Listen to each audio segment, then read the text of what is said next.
جو نبی دو عالم صلی اللہ علیہ وآلہ وسلم پر دل سے اخلاص کے ساتھ درود پڑھتا ہے، اللہ پاک اس کو 4 انعامات عطا فرماتا ہے۔ پہلا انعام، اللہ اس پر 10 بار نظر رحمت فرماتا ہے۔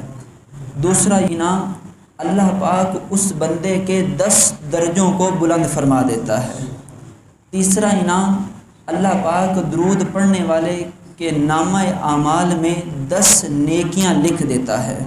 اور چوتھا انعام، اللہ پاک درود پڑھنے والے کے 10 گناہ معاف فرما دیتا ہے۔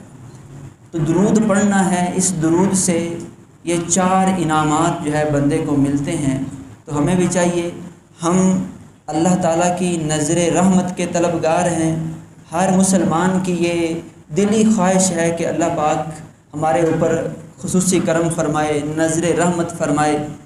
ہر بندہ چاہتا ہے کہ اللہ پاک میرے درجوں کو بلند کرے، میں جب اس دنیا سے جاؤں تو میری قبر بھی وہ جنت کے باغوں میں سے باغ بن جائے، جب کل بروز قیامت حشر ہو تو نیکوں کے ساتھ حشر ہو، جنت میں مجھے مقام ملے۔